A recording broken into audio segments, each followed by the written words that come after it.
got my cuppa, ready to settle in for our conversation about ADHD and autism in midlife. Such a hot topic. I've been seeing this around a lot, and now I know our brains are good at doing this, aren't they? Once we kind of bring attention to something, our brain goes, oh, yeah, by the way, there it is over there, over there, over there, and over there. Yeah. And it is over there, and over there.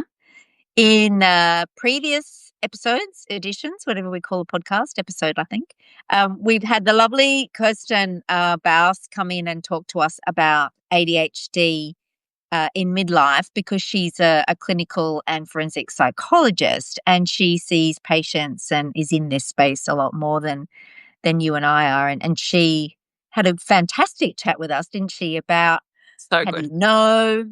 How do you know? What does it mean? The masking that goes on. And I know from your point of view, you're sitting there going, oh yeah. And I did a bit of that too, just quietly. But you've got a story around this, and that's what we want to share too, is you've been on the path of finding out if you have ADHD and autism because your sons have recently been diagnosed as well. And we promised that we would share that in Substack and beyond in the podcast. So over to you, Erica. What have you learned? Yes. Well, I'm trying to think. The last time we spoke outside of Kirsten's episode, I talked a little bit about the process and why I was going down the path of getting assessed. And I promised that, once I had my results, my report, I would come back and share what the outcome was. And I have subsequently been diagnosed both as autistic and ADHD. And I guess that was maybe 2 weeks ago that I had that session with my psychologist and got my diagnosis. And it's a really interesting process to be diagnosed, because I'm trying to think how I want to say this. Like, when I told people that I was going to go down the path of being diagnosed, very few people blinked an eyelid when I said I was being assessed for ADHD. But autism kind of gave them a bit of a different sort of moment. And I would say that I actually am more autistic than ADHD in terms of how I experience the world. But I have been diagnosed both. And almost everybody who has heard me talk about it has had such a beautiful response and said, congratulations on the diagnosis. And I really love that. That's been really awesome. But it's been interesting, because I'm finding myself thinking am I really? Is this true? Despite the fact that the process of being diagnosed is really quite robust. It's a very in-depth, multi-part activity. But I do find myself questioning it a little bit, which I hadn't told you up until this very moment. You'll be like, this is interesting. And I think that's it's something I wanted to share today, which I didn't know I wanted to share until I just said it. But I think it is important to share how getting to know ourselves more deeply, which might include a process of diagnosis for some of us, I think it can open up those question marks, right? Of am I able to see myself clearly? And I don't know how else to articulate that, and tell me if that's a confusing statement. But yeah, okay. Because I really am sort of thinking about the fact that before I was diagnosed, I was really, really clear. I was I fit the criteria to a T. It is just so clear to me. And then once I got the label, I was like, "Ooh, am I allowed to have that?" Right? Is that mine to have? Acceptance. Is that okay? Yeah. Right, okay. And I think that this is actually really an important conversation to be having in midlife, because I see this in people when they talk about perimenopausal experiences, when they talk about anxiety, when they talk about depression, when they talk about, experiences with trauma. We have this tendency as women to question and doubt ourselves. And I think that that's a really interesting space to explore, because if we want to get to know ourselves, some of this stuff is really important to be looking at, because for me to see myself and know myself as an autistic woman is a very different experience than to not. Right? Like, it feels more true to me to be able to see myself through that lens of this is how my brain works. This is what is true for me. And yet it still feels kind of hard to claim the diagnosis or claim the label. And so I'm noticing that I'm grappling with that a little bit this week of going, that's interesting. I have this diagnosis. I've like got the paperwork. I've got the thing. And yet there's still this part of me that's like, I don't know. Well, I think that's part of acceptance and growth, right? Like that's part A of the bit. whole process. Oh yeah. And you're absolutely right. When we were having that conversation with Kirsten and our conversation prior to that when we first started talking about this topic, it goes to identity big time. Mhm. This is not what you do. You're not Erica the counselor, you're not Erica the mother, you're not Erica the wife. This goes to who you are. And I Yeah. think that questioning is rightfully so. And this has a very important and integral uh, place in your life. And particularly when there's so much other change going on around this. Like this is just not um, the only thing going on in your life. So I think the diagnosis at first maybe puts that, and tell me if I'm wrong because it's, I've not experienced this firsthand. But when you have the diagnosis, maybe that puts the stake in the ground. And if you're swirling around in the river, and the water is rushing by, it gives you something to grab onto. Yeah. But now in the river of who you are and life, when do you let go of that and float in the river or go with that and go, yep, you know what? That's just part of who I am. And Yeah. I bloody love that about me. Yes. I really like that description because what you just described of like trying to find that mm, that's exactly why I sought out diagnosis in the Right. first place, was because when I found out that the father who raised me wasn't my biological dad, um, like it did rip my foundations out from under me. And I have been reflecting a lot on that too since my diagnosis, of realizing how often as a child and even as an adult, I was looking to find evidence of who I was Yeah. in the faces and experiences and personalities of the people who raised me. Yeah. And it's very discombobulating when you find out that they're not who you thought. Yeah. And I used to ask little questions about why I was the way I was because I didn't see it reflected anywhere. So, for example, I'm really tall, and I didn't see that reflected in the people around me. Turns out that my biological father is very tall. And there were just other little things where I was like, I don't know why I'm like this. Mm. And I think that's such a human need to understand that there's kind of versions of you that come before, or that there's a reason that you are the way that you are, or that you can see how you are reflected in Mm. Mm. people around you. I think that's a really important kind of like biological imperative, and yet not everybody has access to it, right? If you're adopted, if you're donor conceived, if Mm. you're for whatever reason lose a family member early in life, you don't have those same opportunities. And so I was very much looking for, how do I hold on to something right now, because it feels like everything's just disappeared in literally a heartbeat. Mm. And so it's interesting for me now to reflect and think, well, I was looking for that. Now I've got it. And I'm like, but am I holding on to the right thing?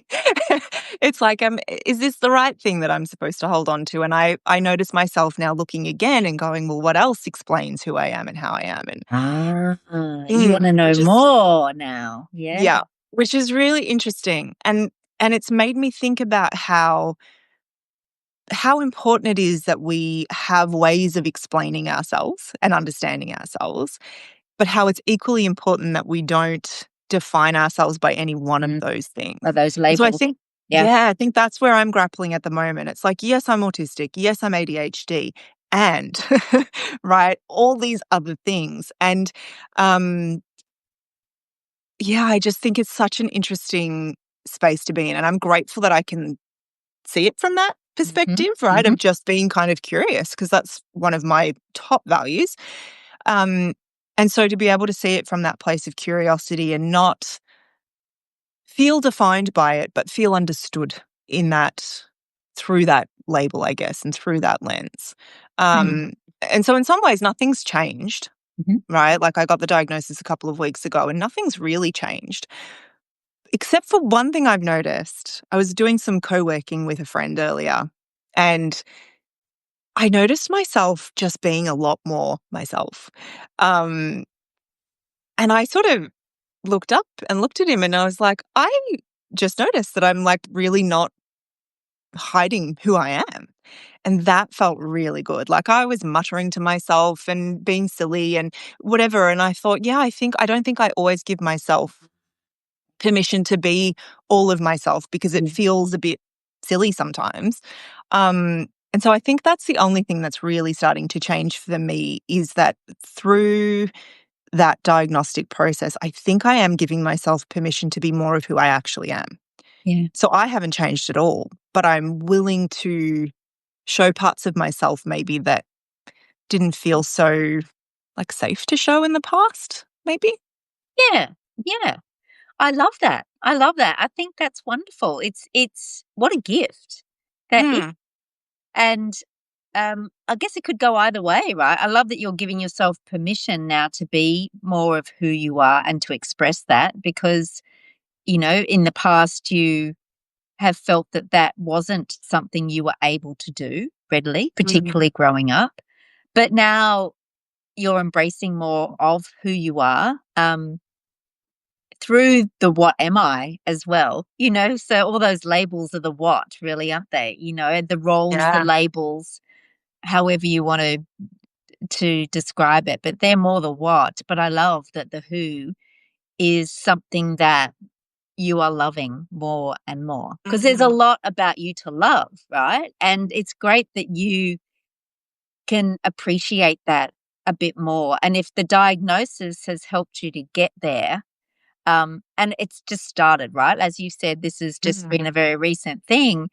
I'd love to check back in a couple of months and go, well, how was that exploration as you let go the different layers of Erica, the expectations, the image, the what am I supposed to be? Um, and you come through. It'd be wonderful to see that Yeah, we can if you definitely do can. that. Yeah, absolutely. Well, it made me, when you were talking then, it made me think of the conversation that we had with Alex and Kat back in season Mm, one about yep. identity.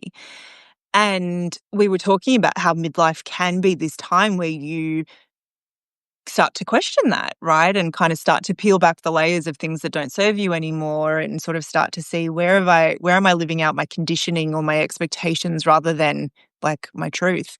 Um, and so for as much as the last 12 months for me have been like deeply traumatic and grief stricken and just hard on so many levels, there is also this like hidden gift in that for me of having that opportunity to, I guess, ask the question of, yeah, not only who am I, but who am I choosing to be? Mhm. Free of all of those expectations, because I was able to shed them in a very real way that maybe is kind of unique to that kind of experience and trauma. But I don't think that, and I hope that it's something that people, other women in midlife can maybe do without that level of trauma. We don't have to have it ripped, our identity ripped away from us in order to start asking those questions. And it could go either way, like you said. Mm, I could use this label to really sort of funnel myself into what does an autistic ADHD woman look like? How is she expected to behave?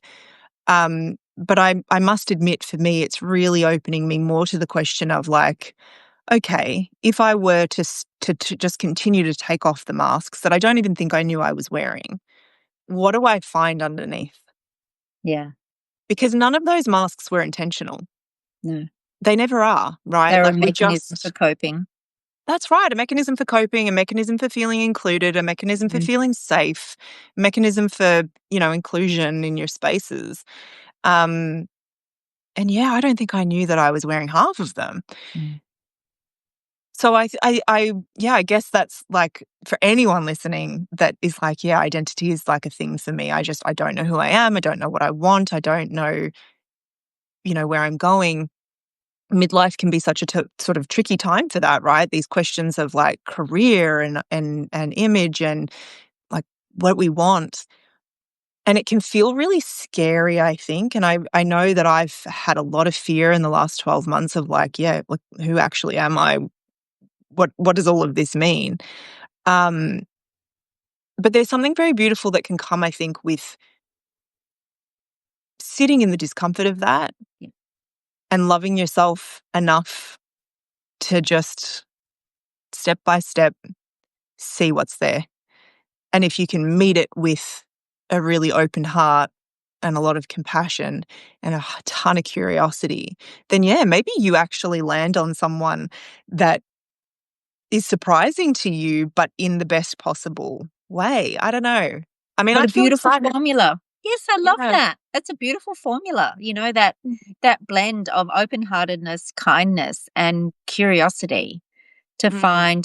find out more about who you are and to love that person as well. I think that's the other thing. It's beautiful, Erica. That's good. I'm going to put that in the show notes, girl, and we're going to, All right. that's the big one. I like that. We might lead with that. No, I think that's really important. So thank you for sharing, and not to be self-critical. There's enough of that we carry in our lives, but with, as you say, just look at it with love and curiosity. Yeah. What does this And mean? I think that's actually a huge thing, which maybe is kind of been present in between the lines of what I've already said. But one of the things that I know from my work, particularly working with women who are really sensitive, who might also be neurodivergent, um, we spend our lives finding ways to mask that or tame that or get it under control or pretend it doesn't exist. And I think that's one thing that diagnosis has done for me as well, even though I already kind of worked in this way. But it makes you realize that if you are wired a particular way, no amount of masking, pretending, squashing actually makes that go away. Mm. And so, what I'm always forever encouraging my clients to do, and what I try to do for myself as well, is like look at the reality of who you are and what you need, and tend to that rather than trying to rather than shaming it and trying to squash it and trying to change it and trying to pretend that it isn't the way that it is. And for me, perhaps that's the gift of a diagnosis because it's like, this is real. So let's Someone not. else has validated it too. That's right. You've had someone else validate you. Yeah. Yes. Yeah. And I think when we can say, well, it's like, okay, well, now I have a tangible thing. Mm. So power just went back on. I don't look green anymore. You never did look green. Now I you look a have bit blue on warm my glow. screen. Yeah. Now it's like, but there is a level of validation, and I think that as humans, we do often really crave that sort of validation and to be seen the way that we feel ourselves, And I think that was always a really big thing for me, was wanting to be seen the way that I felt on the inside. And for me, particularly around the autism piece, I'm like, if you understand that I'm autistic, you have a better understanding potentially, depending on what you think autism is, but you have potentially a better understanding of how I experience life. And I think that's really important. Yeah, anyway, I could talk forever, but No, and I'm glad you went there, which is why I went like that, because that's what I was thinking is a couple of things actually. It is to have that acceptance and understanding in others who are willing to listen and mm, really listen, right, with an open heart. Otherwise, hello, judgment, negativity, shut down, lack of confidence for you, yeah, etc. And a great deal of loss for them, by the way. Um, but what I'm kind of losing the other chain of the other thread now. But when someone says autistic, when someone says ADHD, there is a preconceived notion about what that means. oh yeah, So, here is another challenge, if you like, is if you want to open up more and more about that, it's breaking down those misinformed views or biases, or however you want to label them, to show people that this is what it means or this is what it can mean. I think that's really important because when we Yeah. started talking about ADHD, with Kristen and particularly this with Kirsten, this came up straight away. Was, most people think ADHD is a young boy who can't keep still, right? Yes. But there are many expressions and forms of ADHD. And as she was talking, we were both going tick, tick, tick, tick. I was for the Yes. first time. I'm going, holy shit. I just thought that's what everybody did. But no, apparently not. Mm. And then, the same with autism. With autism, I have a view of someone who, really struggles to express themselves and struggles in social situations and things like that. Whereas knowing you and hearing you, I would never have put Mm. those labels on Erica. Yeah.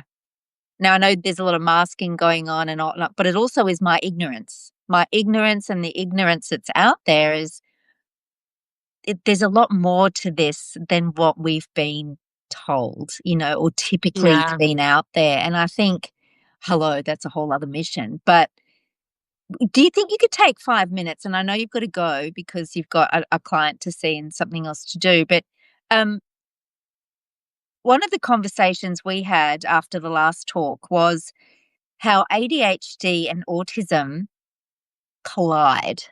They're not Mm. necessarily a natural fit. Can you just talk about, um, if you can, what characteristics or what of being Erica is ADHD, autistic, and then how does that come together for you? Does that Yeah, make that's a sense? great question. So, what you can't see happening right now is how I'm sitting. So, at the moment, I've pretzeled my lower body and I'm doing this with my fingers. That's very autistic. Okay. And I do a lot of that stuff often. People can't see it. So I chew the inside of my cheeks. I'm often doing stuff like this.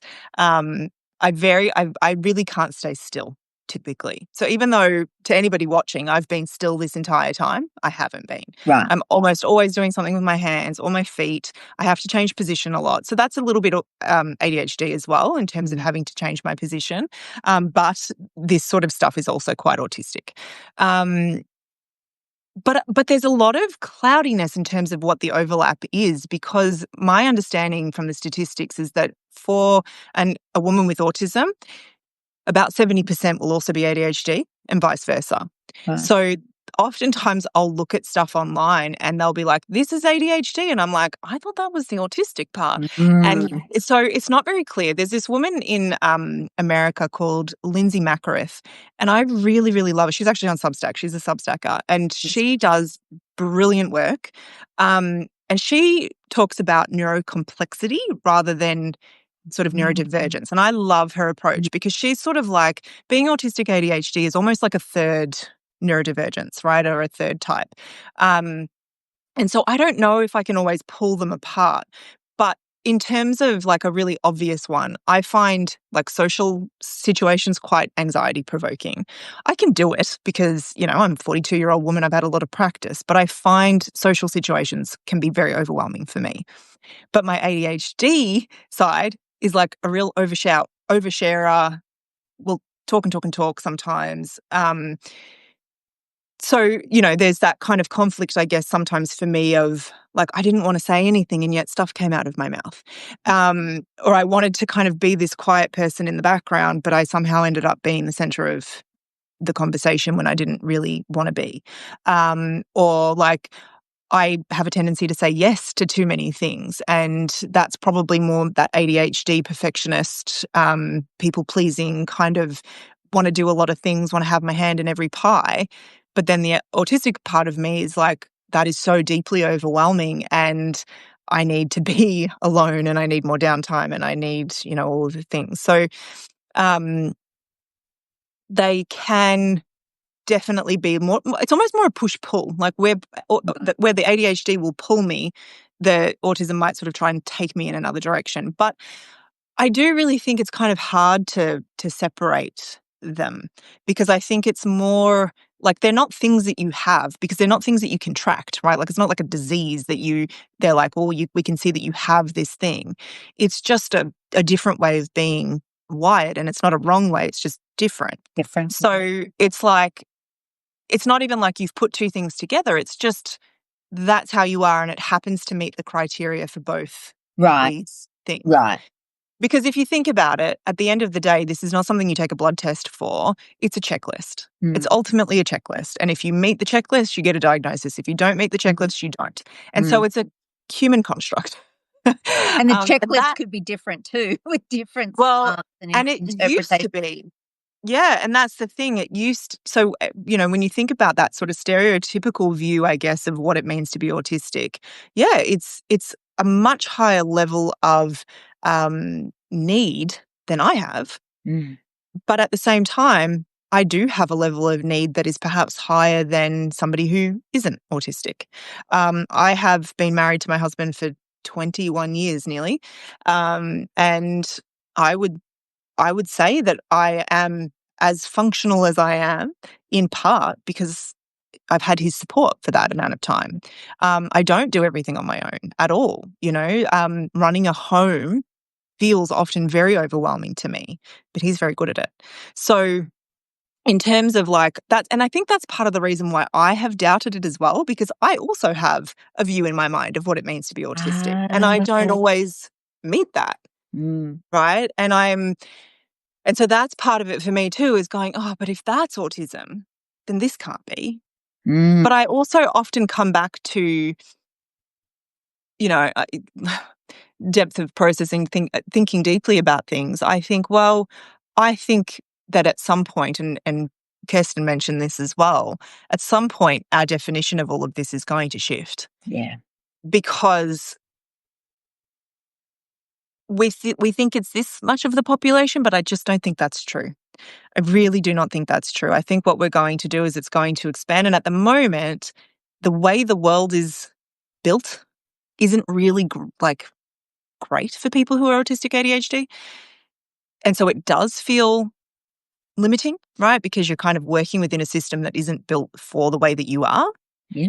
But I think the more that it becomes common knowledge, the more that we understand about those ways of being and thinking and interacting with the world, the more it's going to come to the point where it is actually a better fit for us, and it no longer is as disabling, right? Like it doesn't hinder us as much because the world isn't as tricky to navigate. I don't know, but then if you're a really high needs or higher needs autistic, then yeah, maybe that's not as true. So I don't know. Like it's such a complicated area, and I don't think anybody has all the answers, because we are just humans trying to go, well, what does this mean? What does this mean? And we're putting it all together. And I work in the space of high sensitivity.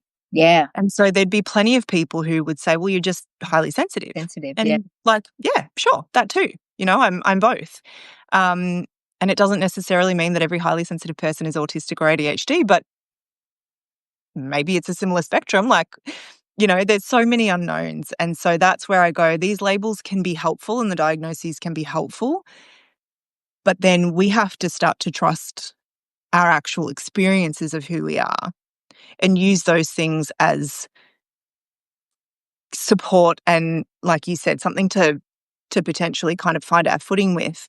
But then I do think it invites us to just keep coming back and being so curious about okay, but who am I, and what is it that I want? What is it that I need? What is it that is true for me, even outside of all of that? Using that as a way of understanding myself, but not letting it define you. Yeah, and limit you. Absolutely. Yeah, I love that. Well, now can you tell me, how do I spell that person's name that you were talking about who's also on Substack? Do you know? So I think I'm just went to grab my phone. There's my phone. This isn't helpful. Or if not, I can just put it in the show notes when we finish. Yeah. Okay. So I think on Substack she actually comes up as Lindsay Mack. So just MACK and LINDSAY. It's either SEY or SAY, Lindsay Okay. Mack. She's really, really great. And she's got Instagram as well. She talks a lot about being like neurodivergent, gifted, and neurocomplex. And she just makes it all really very good. So yes, highly recommend that. And we mentioned too, which we didn't say yet while we were recording, that I've recorded a bit of a longer explanation of like why I went and got assessed Oh, yeah. and diagnosed over on my podcast, Self Kind.